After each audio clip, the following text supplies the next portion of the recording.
Bonjour à tous, bienvenue dans ce nouveau double quart d'heure éco, toujours avec Gilles Ravoux. Ouais. Bonjour Gilles, Bonjour Bernard. toujours maître de conf à Oui. Paris 8, Seine-Saint-Denis. C'est ça, j'ai pas bougé. Et on n'a pas Rien bougé, n'a changé. on est toujours dans les C'est locaux de la maison de l'Île-de-France, Ouais. de la Cité universitaire internationale de Paris.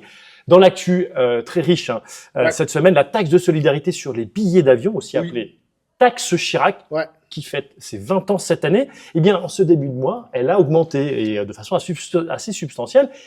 Et la presse est inquiétée en désignant la première victime de cette taxe avec l'aéroport de Vatry dans la Marne qui va être abandonné par la compagnie Ryanair. Alors du coup, on se dit, mais alors c'est pas une très bonne nouvelle cette hausse de taxe. Est-ce qu'elle va pas être contre-productive et finalement, plutôt que de générer des recettes, Détruire des emplois et de la exactement. richesse. Ouais. Première question. Et puis on va parler aussi de 7,7 milliards d'euros. C'est quoi? C'est le déficit de la Banque de France. Banque de France qui fête ses 225 Oui, années 225 d'existence, ans, ouais. voilà, qui a été créée en 1800. Ouais. Et donc ce déficit est inédit. Comment l'expliquer? Enfin, c'est un truc de dingue, 7,7 milliards d'euros. Alors, Ouais. précisons que c'est pas la première fois que la Banque de France Non. affiche un déficit. Mais malgré tout, on Ouais. va chercher à comprendre et aller Il est historique celui-là. glisser notre nez dans les comptes Ouais. du gouverneur de la Banque de France. François Villeroy de Gallo. Et puis, bien sûr, le courrier du cœur. Et puis, Oui. bien sûr, les nouvelles, enfin, en tout cas, les quelques news insolites Voilà. du cousin Gilles. Donc, on commence avec la taxe sur les billets d'avion, la Ouais. TSBA. Et Gilles, il faut commencer par quand même poser quelques faits. Ouais. La taxe. D'abord, elle a été créée il y a 20 ans, au départ, pour financer l'Unit Aid, qui était une agence d'aide au développement, enfin, en tout cas, pour financer Ouais. l'achat de médicaments. Aujourd'hui, ces recettes sont plutôt versées au poste budgétaire de l'État. Alors, sur les 800 millions d'euros attendus, alors là, on parle de la loi de finances, Ouais. votée. De recettes annuelles. Ouais. Exactement. Sur les 800 millions d'euros attendus de recettes, il y en aura 210 millions qui iront au Fonds de solidarité pour le développement, donc il y a quand même une partie qui va toujours au développement, 252 millions pour l'Agence de financement des infrastructures de transport de France, la FIFT, et le reste servira à combler le déficit de l'État. Donc, ensuite, parlons d'autres faits. Je suis désolé, c'est un petit passage obligé quand même. Ouais, bien sûr. Cette Le taxe, montant, est-ce que combien tu sais, voilà, elle a, Ouais. non mais c'est pas anodin. Ouais. Elle passe quand même de 2,63 euros à 7,40 euros pour les vols intérieurs. 7 € par billet d'avion. Ouais. C'est Donc une raquette. pour les vols intérieurs vers l'Europe, et elle double 15 euros pour les destinations extra-européennes et même 40 euros pour les vols au-dessus de 5500 km. 40 €. Ouais. Si je vais aux États-Unis, je fais 40 € à l'État. Alors, voilà, ça, cette taxe, elle a augmenté donc depuis le premier. Immédiatement après cette hausse, si j'ose dire, enfin l'annonce, Si, tout de suite. la compagnie aérienne Ryanair, Ouais. donc compagnie low cost, a annoncé d'ores et déjà qu'elle renonçait à desservir certains aéroports, comme à Vatry, dans la Marne, Ouais. et menace également de baisser son activité sur d'autres aéroports, Ouais. notamment comme Perpignan, par exemple. Tout à fait. Donc on se dit, c'est une sacrée mauvaise nouvelle, cette Oui. histoire. Donc, Oui. est-ce que cette taxe était vraiment, en tout cas la hausse, de cette taxe, était opportune, Gilles? Bon, il y a une partie de coup de com', on sait très bien, là c'est du lobbying très efficace, on sait que le patron de Ryanair est connu pour ses coups de force, ses décisions un petit peu à l'emporte-pièce. C'est malin de sa part, je pense que c'est une façon de dire, là vous êtes allé trop loin, donc évidemment ça met la pression sur les élus locaux qui ensuite, parce qu'il va y avoir évidemment des pertes d'emplois. Alors est-ce qu'il va y avoir des pertes de richesse? C'est moins sûr, Alors, c'est ça. puisqu'on sait que là déjà la compagnie Ryanair est très lourdement subventionnée par des collectivités locales, qui a du presque chantage. On sait que quand ils veulent s'implanter quelque part, ils mettent en concurrence les collectivités locales, les régions, qui ont versé des dizaines de millions d'euros d'aide. Et donc, c'est un petit peu trop facile après pour les dirigeants, les élus locaux, de dire là, on perd de l'activité. Oui, mais enfin, bon, cette activité, en fait, il y a certaines qui, de toute façon, n'étaient pas rentables et qui ne l'auraient jamais été sans subvention. Alors, il y a un économiste qui est cité par Le Point, Erwan Tison, qui dit pour récupérer 1 euro de prélèvement supplémentaire, le législateur va détruire 3 ou 4 euros de richesse privée. Alors, je connais pas les calculs de cet économiste, mais est-ce que c'est un ordre de grandeur qui te paraît crédible? Et si c'est le cas, on se dit, en effet, c'est contre-productif. C'est très difficile à voir. Je pense pas qu'il y ait une étude derrière ça. Il peut y avoir des effets locaux, mais c'est vrai que là aussi c'est malin parce que ça participe d'un discours qui est très ancien, cette idée que si on augmente trop les impôts et notamment en France, ça va décourager l'activité économique. Alors là, tu fais semblant de dire oui, ça risque de, mais concrètement, certains brandissent carrément la courbe de l'affaire en disant trop d'impôts tue l'impôt. Ouais. L'affaire, de qui parle-t-on et quelle est cette fameuse formule que tout le monde utilise à tort et à travers? D'abord. Alors, on parle d'Arthur Laffer, économiste américain toujours vivant, qui a 84 ans aujourd'hui. Joyeux anniversaire, Arthur. Happy birthday to you, Arthur. donc conseiller de Ronald Reagan à la fin des années 70. Et donc la courbe, elle est très simple, vous la trouverez facilement sur Internet. Donc il y a deux extrémités. C'est une courbe qui part de zéro et qui arrive à zéro. L'affaire nous dit, bon, bah, si vous ne taxez pas les billets d'avion, les recettes fiscales, c'est zéro. Et si vous taxez à mort les billets d'avion, si vous mettez là une taxe de 10 000 euros sur chaque billet d'avion, sur chaque trajet, quasiment plus personne ne prendra l'avion, donc il n'y aura pas de vol en avion, et donc il n'y aura pas de recettes fiscales. Donc il nous dit, voilà, si vous taxez à zéro, les recettes c'est zéro. Si vous taxez beaucoup trop, les recettes c'est aussi zéro. Et pourquoi est-ce qu'il fait ça? Parce que le sous-entendu c'est de dire, en fait on est à un niveau de taxation tel que si j'augmente le taux de taxation, en fait les recettes totales vont baisser, contrairement à ce qui est anticipé, parce que je vais détruire de l'emploi, des entreprises vont faire Et faillite. alors, c'est quoi ce taux à partir duquel, effectivement, ça devient contre-productif? Ouais, et donc là où c'est très malin, c'est exactement ça, c'est que ça c'est la question. Personne n'a la réponse, ça dépend de chaque pays, ça dépend du contexte économique, ça dépend d'énormément de choses. Et là où il est très malin à la faire, c'est que, donc c'est pas un article académique, c'est littéralement la légende du fameuse nappe de restaurant où il était avec justement des conseillers de Ronald Reagan. Il l'aurait écrit sur un coin Voilà. de table, dans un déjeuner Alors, arrosé. il y a même il y a un tracé de la courbe de l'affaire au Smithsonian Oui. Institute, très prestigieux musée, je crois, à Washington. Donc, c'est pour dire que c'est une légende, fait partie des grandes légendes de la science économique contemporaine. Là où il est très malin, c'est qu'il fait une courbe symétrique. Alors, c'est sûr qu'elle ne l'est pas. C'est-à-dire que, en fait, il nous dit, en gros, au-delà 50%. de 50%, il faut bien comprendre, les recettes totales vont baisser. Or, des taux d'imposition supérieurs à 50%, il y en a eu plein dans plein de pays, à commencer par les États-Unis. Et est-ce que ça s'est traduit par des baisses de recettes? Non, il y a quasiment aucun Alors, exemple de donc baisse c'est de une recettes. invalidation même de cette courbe. Oui, largement. Et alors, Ouais. l'autre question qui suit, c'est du coup, Ouais. est-ce que cette fameuse taxe sur les billets d'avion Ouais. illustre, alors pour le coup, alors en même temps, la réponse elle est évidente, la courbe de l'affaire. Bah, Non. et surtout, en plus, sachant que pour toi, c'est une escroquerie intellectuelle, si je comprends Oui, bien. La en courbe de fait, l'affaire. voilà, disons que c'est l'exemple typique, c'est ce que disait souvent Daniel Cohen, L'économiste. grand professeur d'économie français, il disait, Avec un dommage supérieur, c'est pas les économistes qui influencent les hommes politiques, c'est les hommes politiques qui ont des besoins politiques et ils vont chercher l'économiste qui justifie leur vue. Alors là, c'est totalement évident et direct. En fait, quel est le problème de l'affaire? Il veut gagner politiquement.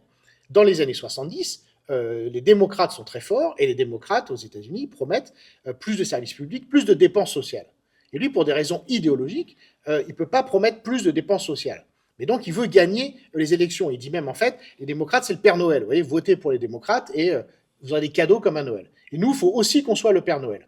Alors, comment on ne peut pas être le Père Noël, le même Père Noël que les démocrates? Nous, les républicains, on va être le Père Noël de la baisse d'impôts. Oui.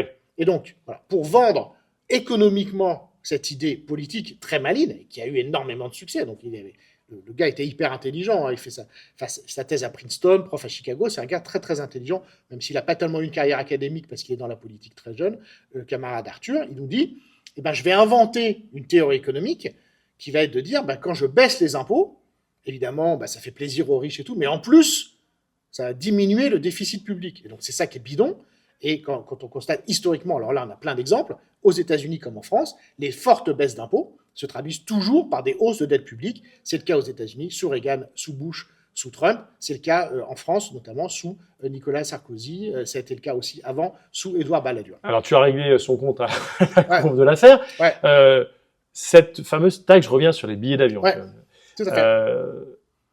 Alors, sa destination, encore une fois, au départ, c'était pour l'aide au développement. Ensuite, elle reste un petit peu malgré tout ça, mais sa destination, c'est celle-là. Mais est-ce qu'elle a aussi pour vocation de compenser, si j'ose dire, on va parler d'externalité, une externalité négative c'est ça. de l'avion, enfin Alors, ce du qui est vol marrant, d'avion. voilà, ce qui est marrant, c'est que Parce que là, du coup, ça pourrait avoir un sens d'avoir Ouais. une taxe. ça a totalement du sens. Et donc, c'est ça qui est drôle, c'est qu'autant l'affaire des années 70, c'est bidon, c'est ce que j'appellerais un peu le mauvais libéralisme qui est très, très néfaste à la démocratie.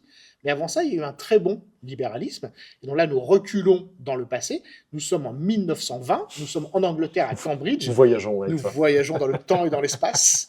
Il y avait une émission quand on était petit comme ça avec Jacques Martin, tu sais, avec une mission, il voyageait dans le temps, c'était rigolo. Et donc Arthur Cecil Pigou, grand professeur de Cambridge, collègue d'Alfred Marshall qui était le professeur de Keynes, qui est plus jeune que Pigou. Keynes et Pigou vont beaucoup se batailler sur la question du chômage. Mais donc Pigou, dans un ouvrage de 1920, invente cette notion d'externalité. Et il nous dit quelque chose de fondamental pour la théorie économique. Donc Pigou, c'est un monsieur ultra classique, totalement défenseur du marché le plus parfait. Donc on est au cœur de la science économique. De l'orthodoxie. De l'orthodoxie, de la science économique, dans ce cas-là, de plus pur et de plus beau, je dirais. Vraiment, là, on est... Pas de soupçon politique, c'est ça que tu es en train de dire. C'est ça, là, on est vraiment dans la science. Exactement. Et il nous dit, il y a des activités économiques qui produisent de la richesse, ce qui est positif, mais qui produisent aussi des choses négatives, comme la pollution. Et donc, il nous dit, c'est là qu'il faut raisonner comme un économiste, et c'est assez bizarre, parce qu'un être humain dirait, on va interdire la pollution. Mais sauf que c'est compliqué d'interdire la pollution, ou ça peut avoir des conséquences sociales trop néfastes. Et donc, Pigou nous dit, non, on ne va pas raisonner sur les quantités, interdire la pollution, interdire les activités polluantes, évidemment. Certaines activités trop polluantes sont interdites, mais il y a toute une zone grise, c'est le cas de le dire, d'activités en fait, qu'on a envie de permettre, mais on voudrait les limiter. C'est le cas de l'aviation. C'est le cas de l'aviation, très clairement. Et donc là, Pigou nous dit, le prix que vous payez, les consommateurs, c'est un faux prix. C'est-à-dire que le marché, dans ce cas-là, n'est pas efficace. Ce qu'on appelle le coût privé du billet d'avion que tu achètes ne correspond pas aux dégradations que ton voyage en avion au coût social impose à la planète. Et là, on appelle ça le coût social. Voilà, donc ce coût social, c'est l'idée d'un coût collectif. Donc, il y a ce que tu payes toi, et il y a ce que ton activité économique inflige, d'une certaine manière, à l'ensemble des habitants de la planète. Et donc la taxation est censée donc compenser, c'est ça ? Exactement, c'est exactement ça. Donc l'idée, c'est que là, ton coût privé de ton billet d'avion avant la taxe pour faire ton Paris-Bordeaux, quand tu vas en vacances à Pâques, là, tu m'as dit que tu prenais l'avion, ça te coûte 80 €. Mais en fait, en termes de pollution, il faudrait plutôt que tu payes, mettons, 200 €, je pense. Ouais. Et sauf que là, on va donc la taxe, elle a comblé la taxe actuelle. Elle est très en dessous, à mon avis, du coût social des voyages en avion interne qui, à mon sens, devrait être interdit. Mais donc, le but de la taxe, c'est de rapprocher le coût privé du coût social. Et encore, j'insiste lourdement là-dessus, c'est un raisonnement parfait d'économiste absolument orthodoxe. Et comment évaluer le bon niveau de taxe ? C'est là que c'est compliqué. Pour ne pas, du coup, pénaliser l'activité économique. Mais si, alors justement, le but, c'est de pénaliser l'activité économique. C'est ça. Oui, d'accord. Oui, bien sûr. C'est ça. Mais alors, dans ce cas-là, il y a quelque chose de qui semble totalement contradictoire en termes de politique économique. Tout à fait. Et ça l'est. Ça a l'air de... tu rigoles, t'es là, sérieusement, c'est une impasse. Enfin, je sais pas. Non, mais c'est ce qu'on appelle l'économie mixte, c'est-à-dire qu'on cherche un peu à réunir les bénéfices des deux mondes. C'est que d'un côté, l'enthousiasme de l'initiative privée, le plaisir de gagner de l'argent, etc. Et de l'autre, la situation sociale ou la question écologique. Donc on laisse l'activité de transport aérien se développer, ce qui à mon avis est très largement une erreur, mais c'est très compliqué de revenir dessus. Et en même temps, on dit cette activité, elle fait quand même des très gros dégâts. Et en plus, dans plein de cas, il y a des substituts. On peut ne pas voyager, on peut prendre le train, etc. Et donc l'idée, c'est encore une fois par une augmentation, effectivement, c'est là que c'est contre-intuitif, artificielle du prix. C'est ça qui est drôle, c'est qu'on utilise l'État, mais pour rapprocher le prix de marché, qui encore une fois est un faux prix, vers sa vraie valeur. Je comprends. C'est intéressant. Reste à savoir si, effectivement, cette taxe aura l'effet induit que redoutent justement les compagnies aériennes qui ont évidemment poussé des cris d'orfraie en disant vous tuez l'activité économique. Ça, c'est un autre sujet. Et alors du coup, si je suis bien, Pigou, c'est donc l'inventeur de la notion d'externalité. Voilà, c'est l'inventeur de la notion d'externalité. Alors, est-ce qu'on peut rapprocher cette actu-là d'une autre qui nous a un peu percuté cette semaine ? La Cour des comptes, ces grands sages, qui pour lutter contre la consommation d'alcool chez les jeunes, on va dire, propose de rendre plus chères les consommations. Alors je me suis dit, mais est-ce qu'on peut les rapprocher, les deux actus ? C'est-à-dire, en fait, là, on est sur le même truc, on augmente le prix pour baisser la quantité. Pour baisser la quantité et pour compenser les externalités négatives, parce que j'imagine la consommation d'alcool avec, je sais pas moi, les problèmes sanitaires, d'addiction, c'est ça l'idée ? C'est la même chose. Mais oui. Et ce qui est extraordinaire, ce que j'ai appris, ce que je ne savais pas en préparant cette émission, c'est qu'on ait du Pigou dans le texte, parce que Pigou, dans son livre, le premier exemple qu'il donne, c'est une usine qui s'installe en ville, qui pollue l'air et tout ça. Mais le deuxième exemple qu'il donne, c'est la consommation d'alcool. Et il nous dit, la consommation d'alcool, frais de police, frais de justice, problèmes de santé. Et donc, dans le terme, encore une fois, de l'économiste, un économiste, les deux catégories de base de l'économiste, c'est prix et quantité. Et donc, Pigou nous dit, en fait, on vend trop d'alcool. Ça n'est pas souhaitable en termes de bien-être collectif. Et donc, il propose exactement de créer une taxe sur la vente d'alcool pour, comme on dit nous les économistes, internaliser l'externalité. Donc là, on comprend très facilement. S'il y a moins de consommation d'alcool, notamment, il y aura moins de gens complètement pétés qui arrivent aux urgences. Voilà. Bon. Non, mais c'est passionnant. Ouais. Et donc, Parce que ça remet un petit peu en place un certain nombre de choses. C'est-à-dire Voilà. que la taxation, du coup, n'est plus une sorte de sanction, une punition c'est ça. contre une activité économique. Enfin, si, elle l'est, mais Oui. elle a une vocation bien particulière. C'est ça. Mais qui est défendu par les économistes extrêmement standards et même conservateurs, comme par exemple Grégory Mankiw, qui est professeur à Harvard pendant des années, enfin toujours, et conseiller économique en chef de George Bush. Il est, par exemple, il est opposé à toute taxe, il est très favorable aux baisses de taxes sur les riches, mais il est en faveur des taxes donc pigouviennes, héritées de Pigou, pour les questions environnementales. Et Mankiw, qui je crois a un petit lien avec toi, puisque tu t'es Oui. frotté à son enseignement. Il a eu la chance de m'avoir comme chargé de TD Quelle chance. il y a longtemps. Et rappelons enfin que cette taxation Ouais. sur les billets d'avion, Mm. elle n'est pas unique à la France. Hein. C'est Non, pas... non, bien sûr. Et puis, encore une La- fois, tu as mentionné les chiffres, elle est toute petite, donc on va voir, ça va être intéressant. Donc, il y a un Ah, autre concept rapide, ce qu'on appelle l'élasticité, c'est-à-dire, oui, c'est ça. est-ce que les achats de billets vont beaucoup baisser? On ne sait pas. Oui, Mais c'est- je Est-ce que serais- l'élasticité rappelle peut-être ce que ça signifie? C'est au fond. Ben, c'est qu'on mesure l'élasticité, c'est qu'on mesure deux situations. Les prix des billets d'avion là actuels avant l'augmentation de la taxe. Ensuite, on a les prix après l'augmentation de la taxe. Donc, j'ai deux prix différents. Aussi, j'ai aujourd'hui le nombre de billets d'avion qui sont achetés aujourd'hui, les quantités. Après l'augmentation de la taxe, il va y avoir un autre nombre de billets d'avion, une autre quantité. Donc, j'ai deux prix, deux quantités. Et l'élasticité, c'est le rapport des deux, c'est-à-dire c'est la variation des quantités divisée par la variation des prix. Et donc, si, supposons que ça s'effondre, les ventes de billets d'avion, on va dire que la demande de billets d'avion est très élastique parce qu'elle a beaucoup baissé suite à la hausse du prix. Et par contre, si elle ne bouge pas du tout, on va dire qu'elle est inélastique ou qu'elle est rigide, c'est-à-dire qu'on peut, quel que soit le prix du billet d'avion, eh bien moi, je vais tous les week-ends à Boston. Voilà. C'est ce qu'on va suivre justement. Puisque tu parles d'élasticité, on va parler d'une élasticité curieuse que Ouais. vient d'éprouver la Banque de France. Ouais, tout à fait. Alors, je sais pas si c'est l'élasticité C'est ça. ou une certaine souplesse, Ouais. puisque François Villeroy de Gallo, le Mm. commissaire de la Banque de France, vient de nous annoncer un trou net, Gigantesque. 7,7 milliards dans les comptes de la Banque de France, Mm. un déficit historique, ça s'était pas vu depuis un petit bout de temps, d'une telle ampleur, c'est historique. Hein, Oui. La Banque de France, qui, on le rappelle, fête ses 225 ans cette année, Oui. puisqu'elle a été créée par En 1800 piles, c'est facile à se ouais, rappeler. le 28 niveaux de l'an 7, dans l'an 8, pardon. Pas mal. Alors, bref, ce qui nous intéresse, c'est comment on Ouais. explique en termes simples, Gilles. Oui. En termes simples. Ce déficit, d'une telle ampleur en plus. Alors d'abord, trois chiffres. C'est que le vrai déficit de la Banque de France pour 2024, c'est donc de 17 milliards, hein, vraiment. Oui, d'accord. Et elle a pris 10 milliards dans ses réserves, dont j'avoue, je ne connais pas le montant total, mais qui est très élevé.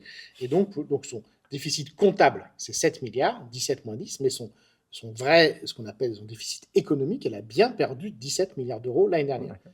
Pas la seule. La Bundesbank a perdu 19 milliards. Ah, ils font mieux, dis donc. Battu. Ils font toujours mieux, les Allemands. Comptez sur eux pour être raisonnable. Et, comme si ça ne suffisait pas, la Banque Centrale Européenne a perdu 8 milliards. D'accord. Donc ça, c'est la première chose. Enfin, ça. trois chiffres. Voilà. Maintenant, Le mécanisme, voilà. ouais. Le mécanisme en termes simples. C'est ça. Donc d'abord, comment est-ce qu'une banque centrale gagne de l'argent? Donc moi, je suis banquier central. Je gagne de l'argent en achetant des obligations d'État. Donc toi, tu es ministre des Finances, tu es Bruno Le Maire, par exemple, tu aimes bien la dette. La Ouais, dette, ça Je constitue kiffe la dette. ce petit goût sucré dans la bouche et tout. Donc comment est-ce que tu t'endettes concrètement? Donc qu'est-ce que c'est qu'un État comme toi, Ouais. très très endetté? Ouais. C'est que tu as besoin d'argent. Bon. Et comment est-ce qu'on gagne de l'argent quand on est un État très endetté? On met un petit bout de papier, Oui. aujourd'hui évidemment électronique, qui s'appelle une obligation, qui est une simple promesse sur l'avenir. Et d'ailleurs, un très, très joli livre d'économie là, qui s'appelle Le commerce des promesses, à propos de la mondialisation. Et donc, moi, gouverneur de la Banque de France, quand tu émets une obligation, mais si, j'y suis toujours. Ah bon? Bah oui. Tu vois, t'es le gouverneur de la Banque de Ah, France, oui. c'était le gouverneur de la Banque Centrale Européenne. Non, T'es le gouverneur de la Banque. France. C'est D'accord. pareil, là pour le coup c'est D'accord. pareil. Mais je suis Donc, t'es gouverneur. le gouverneur de la Banque de France. Je suis C'est ça. ministre de l'économie. Voilà, tu as Vas-y. besoin de 10 milliards, Ouais. tu émets une obligation de 10 milliards. Donc, le petit papier, il Ouais. passe de ici dans mes coffres. Ouais. Là, nous sommes les coffres de la Banque de France. Et moi, j'imprime, extraordinaire, effectivement, c'est la magie de la Banque centrale. Création J'imprime monétaire. les 10 milliards à partir de rien. Je te donne 10 milliards qui rentrent dans le budget de l'État. D'accord. Tu peux payer les fonctionnaires, ouf, tout le monde Tout va bien. À la fin de l'année, évidemment, les 10 milliards, je te les prête, mais c'est pas gratuit totalement, tu vas me verser des petits intérêts. Voilà. Et donc, ces intérêts sur l'obligation, que je vais encaisser tous les ans, pour moi, Banque de France, c'est ma recette. Or, il se trouve que les taux d'intérêt sur les obligations sont très faibles Combien? parce que la C'est Banque combien, centrale ouais. les avait baissés suite à la crise de 2008. La Banque C'est centrale moins européenne, Et d'accord. donc, évidemment, c'est là que, sans rentrer dans les détails, c'est un tout petit peu technique parce que les obligations sont émises sur 10, 15, 20 ans et donc elles sont émises à différentes périodes à des taux d'intérêt différents. Donc, D'accord. il faut calculer le taux À la d'intérêt moyenne. moyen D'accord. sur Ok. les obligations. Et l'année dernière, pour la Banque de France, c'était moins de 1%. D'accord. Voilà. Donc, C'est ça. moi, j'emprunte au ministre de l'économie Ouais. et je rémunère à 1%. Bah, tu me rémunères Pour l'instant, 1%. c'est clair. Voilà. C'est comme Bon. s'il n'y avait qu'une obligation Ok. qui me Donc, pour rapportait l'instant, je vois 1%. pas l'histoire du trou. Tout à fait. Parce que de l'autre côté, Ouais. moi, en tant que Banque de France, je suis d'abord une banque. Et je suis la banque des banques, c'est-à-dire que les clients, mes clients à moi, banquier à moi, François Villeroy de Galhau, Ouais. c'est la Société Générale, le Crédit Lyonnais, la Banque Populaire, qui sont obligés par la loi d'avoir un compte chez moi. Donc, elles sont obligées d'avoir un compte chez moi et elles sont obligées de laisser de l'argent sur ce compte, beaucoup d'argent, ce qu'on appelle des réserves obligatoires, pour garantir la stabilité du système bancaire français. Voilà. Bon. Ça, c'est Alors, depuis la crise des subprimes. Hein. Non, ça, les Mince, réserves ça. obligatoires, c'est une conséquence de la crise des années 30, parce que Ah, justement, pardon, elles d'accord, n'existaient je croyais pas, que c'était- et ça a été mis en place dans tous les pays après 1945. D'accord. Donc, sauf que j'impose légalement cette obligation. Mais les banques ne sont pas contentes, évidemment, de respecter cette obligation, puisque c'est de l'argent qui ne leur rapporte rien, puisqu'il est chez moi plutôt que de circuler sur les marchés financiers. Donc, tu leur files un taux d'intérêt plus élevé. Voilà, et c'est ça donc je dois, Ouais. c'est ce qu'on appelle le taux de dépôt, justement, le Ouais. dépôt bancaire, je dois leur verser un taux d'intérêt. Et sans rentrer dans les détails, il se trouve que l'année dernière, c'est pareil, ce taux moyen a été très élevé, puisqu'il est proche de 4%. Ah oui, alors d'un côté, tu rémunères les comptes de Voilà. Société Générale, etc., à 4. C'est ça. Et de l'autre côté, tu touches que 1. Donc, Et donc déficit. ah, voilà. C'est simple. C'est simple. Ensuite, Oui. si je te suis bien, je vois pas pourquoi ça durerait pas. Enfin, c'est-à-dire qu'en 2024, ça a été le cas, on va avoir 2025. C'est sûr, ça va durer. Alors, ce qui va se passer à l'avenir, donc effectivement, les courbes vont se rapprocher, donc je ne pense pas qu'il y ait d'inquiétude sur la solvabilité de la Banque de France. Alors, pourquoi est-ce que les courbes vont se rapprocher? Parce que ces taux, ce 4%, c'est la conséquence de la très forte hausse des taux d'intérêt. Alors là, pour le coup, décidée par la Banque Centrale Européenne suite à la crise inflationniste de 2022. À ce moment-là, la Banque Centrale Européenne augmente son taux précisément à 4%. Elle l'a diminué, maintenant il est à 2,5%, donc ce taux-là va baisser. D'accord. Et à l'inverse, les taux sur les obligations d'État vont augmenter, puisque ça joue des deux côtés, quoi. Allez, on avance. On peut pas se quitter sans nos petits coups de cœur de la semaine. Francis Lopez, 56-53. J'adore ces codes, ça fait marrer. Oui. Une petite question. Peut-on faire entrer dans la productivité tout le travail effectué bénévolement par les retraités, acteurs d'assaut qui s'occupent des enfants, des personnes âgées? Non. Oh, mais ça va, tu n'es pas obligé d'être désagréable. Ce pauvre Francis Lopez. Et pourquoi? Eh bien, parce que il n'y a rien de plus conventionnel que le travail. Et donc, l'exemple que je donne toujours, c'est le jardinage. Toi, tu jardines dans ton jardin, il ne se passe rien. Enfin, je veux dire, tu t'épanouis, Ouais. tu chantes. Ça, c'est magnifique. le bonheur brut. Voilà. Maintenant, il se trouve que ce même jardin, ce même Benjamin, les mêmes gestes sont effectués pour une municipalité dont tu entretiens les espaces verts. Tu deviens une dépense publique. C'est intéressant, ouais, t'as raison, ouais. Et si maintenant... Et maintenant, les mêmes gestes, le même Benjamin, le même jardin, c'est le jardin d'une entreprise privée.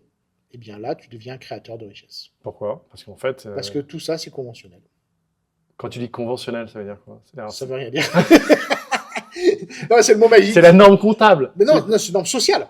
C'est une norme sociale. D'accord. Et alors justement, c'est tous les énormes travaux de Jean Gadret dans le PIB. Alors par exemple, je vais t'apprendre un truc de dingue. Ouais. C'est qu'évidemment, le PIB a été inventé par les hommes. La stat, c'est les hommes. L'État, c'est les hommes. On connaît bien le patriarcat dans lequel nous vivons. Cette émission n'est faite que par des hommes, évidemment. Rien que te dit, permet de dire ça. Mais... C'est ça. Et donc, alors ça c'est fou. Dans la comptabilité nationale, on a un problème de... C'est pour ça que je déteste les gens qui utilisent le mot domestique. Parce qu'on nous dit, par exemple, les vols domestiques. Ouais. En fait, domestique, ça existe en français. Ça existe dans les statistiques. C'est ce qui se passe à la maison. Oui, je comprends. Et D'accord. l'économie domestique, ça existe. Il y a des manuels d'économie domestique. Donc, c'est une énorme erreur parce qu'en fait, évidemment, c'est de l'anglais mal traduit par des Français qui savent parler ni français ni anglais. Je ferme la parenthèse. Et donc, dans la comptabilité nationale, nous dit Gadret, quand tu travailles dans ton garage, je ne sais pas comment c'est pris en compte dans le PIB. Donc, ça répond exactement à la question. Par contre, quand tu fais le ménage, quand tu t'occupes des gosses, c'est pas pris en compte. Et donc, comme par hasard, les activités qui sont essentiellement masculines sont considérées comme créatrices de richesse. C'est passionnant. Et les activités qui sont essentiellement féminines sont, comme par hasard, non créatrices de richesse. C'est ce que tu appelles. Donc, c'est une des limites du PIB. Vous pouvez lire le livre de Jean Gadret. Dernière actu. Le Sénat. Alors voilà, non cet aveu cette semaine, enfin alors c'est pas de semaine, du patron de Michelin, Florent Ménégo, devant la commission d'enquête sénatoriale. Hier, le 20 mars. Hier, 20 mars, exactement. Sur les aides publiques aux entreprises. Oui. Passionnant cet échange. Je vous invite à y aller. Le Sénat regorge, mais sérieusement, le Sénat regorge. Mais les rapports du Sénat. Mais c'est absolument exceptionnel. Voilà, il y a vraiment une source d'informations passionnante. Et cet échange de cette commission d'enquête sénatoriale est absolument passionnant. Donc je vous invite à la regarder. Et à la faveur de cette commission d'enquête, donc Florent Ménégo s'exprime, le patron de Michelin, sur les aides publiques. Et Fabien Gay, donc sénateur communiste, l'interroge sur les machines-outils. Alors, les machines-outils qu'il a achetées grâce au CICE, au crédit d'impôt recherche. Non, compétitivité emploi. En compétitivité emploi, pardon. Et il lui dit, mais qu'avez-vous fait de ces machines-outils, puisqu'elles étaient destinées à l'usine de La Roche-sur-Yon, l'usine qui a été fermée. Et là, Florent Ménégo, le patron de Michelin, sans se démonter, dit, bah voilà, c'est vrai. Les machines ont été achetées, mais elles ont été montées dans d'autres usines, notamment en Espagne et en Roumanie.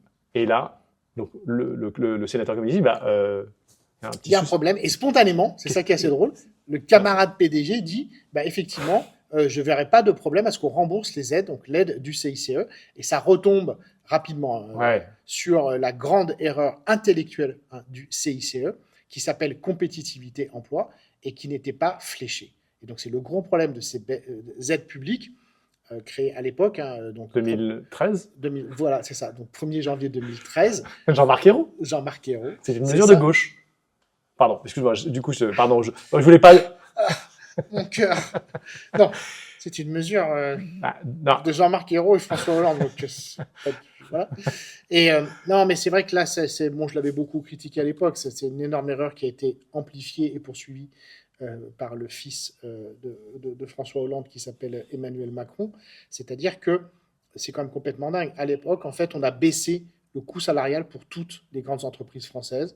Des entreprises comme Carrefour, comme La Poste, ont bénéficié du crédit d'impôt compétitivité emploi, alors qu'ils ne sont pas totalement présents en France. Je veux dire, Carrefour en France n'est pas face à la concurrence étrangère.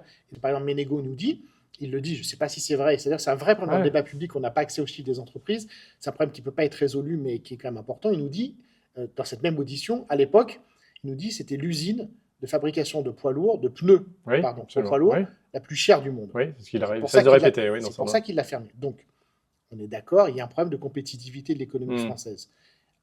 Rapport Gallois. Rapport Gallois. On était tous d'accord, les économistes, pour dire qu'il fallait faire des choses et qu'il fallait jouer en partie sur la fiscalité. Mais ces baisses devaient être ciblées sur les entreprises comme Michelin. Et pourquoi ça n'a pas été fait dans ce cas-là ? Il faut demander à François. D'accord. Donc, du coup, tu considères que, du coup, on ne va pas faire tout un développement sur le CICE, mais ça pourrait faire l'objet d'une émission à part entière, cela dit. C'est-à-dire que tu penses que, du coup, ça a été mal dispersé sur toutes les entreprises. Une somme très importante, 20 milliards d'euros par an de pertes de recettes pour l'État. Alors là, pour le coup, là, c'est un peu justement l'autre, c'est la démonstration que la courbe de l'affaire n'existe pas. C'est qu'on a baissé beaucoup la fiscalité, et on n'a pas du tout retrouvé ça en activité. Et conformément à ce qu'avaient prédit justement les économistes standards, qu'est-ce qu'on fait de l'argent les entreprises ? Elles ont augmenté les salaires et elles ont augmenté les profits. Mais l'emploi a très peu augmenté et surtout la compétitivité de l'économie française ne s'est absolument pas accrue, ni en termes d'investissement, ni en termes d'innovation.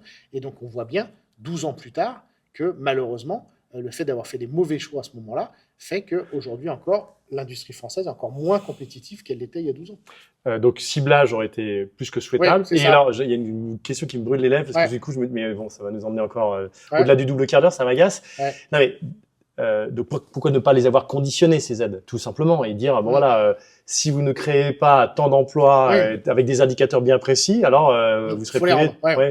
Je pense que ce qu'on peut faire, deux mots, ce qu'on peut faire, c'est de regarder l'état d'une entreprise et de dire, par exemple, s'il y a des manquements écologiques ou s'il y a des manquements sociaux, par exemple des inégalités de salaire entre femmes et hommes, ou par exemple si l'entreprise recourt beaucoup à des emplois très précaires, de courte durée, mal payés, on pourrait dire, voilà, il faut avoir un minimum de critères sociaux Oui, mais c'est-à-dire qu'il et faut les contrôler écologiques. derrière. Non, mais c'est-à-dire que je contrôle d'abord, c'est-à-dire que je ne donne des aides qu'à des entreprises qui sont suffisamment vertueuses au moment où j'accorde l'aide. D'accord. Mais là, je ne peux pas être trop restrictif parce que le but, c'est malgré tout d'aider les entreprises. Et donc, il faut accepter ce pari sur l'avenir. Et par contre, dans un deuxième temps, les objectifs futurs, pour en avoir discuté avec un certain nombre de dirigeants d'entreprises et des économistes, ça n'est pas réaliste, ça n'est pas possible parce que le futur, personne ne le connaît. Donc, en fait, il faut regarder un peu la qualité, quasiment, on pourrait dire, morale de l'entreprise au moment où je donne l'aide. Mais ensuite, aucune entreprise ne peut de façon réaliste s'engager sur des créations d'emplois. Donc, il faut accepter que ces aides soient données et que dans certains cas, elles soient perdues, que dans d'autres cas, elles marchent très bien. Ouais, ça c'est passe. tout. Ouais, Donc, c'est- ça, on ne peut pas faire mieux. Donc tu fais un pari sur le. On fait un pari, mais comme une banque qui prête à quelqu'un. D'accord. Ouais. Il faudrait en faire une émission à part Ouais. entière et notamment savoir ce qui se passe dans les autres pays, chez Ouais. nos voisins. Est-ce qu'il y a cette histoire de conditionnalité des aides Mm. existe par ailleurs? Mais bon, ça Voilà. serait nous amener non pas trop loin, mais pour une autre Voilà. émission, ce sera un régal. J'espère que vous avez passé un bon quart d'heure, un Voilà. bon double quart d'heure. Tout à Merci à toi, Gilles. Merci à la Merci Maison de à l'Île-de-France. vous, Monsieur Dard. N'oubliez pas vos commentaires, vos Voilà. suggestions On veut des sujets pour la semaine prochaine. Si, c'est vrai. et de l'argent. Non, Non, ah finalement, Non. d'accord. j'ai arrêté avec ça. Donc il va falloir flécher Et autrement. regardez, je vous ai mis un petit texte avec des citations géniales de Christine Lagarde sous la vidéo. Et je vais essayer de vous faire aussi un petit texte éventuellement sur l'affaire et Quelle a- Kigou, nos Pas mal, voilà, franchement. deux Génial. amis du jour. Voilà. Quelle attention ce cousin Gilles. Merci ça, à vous de nous voilà. avoir suivis et à très bientôt pour un nouvel épisode.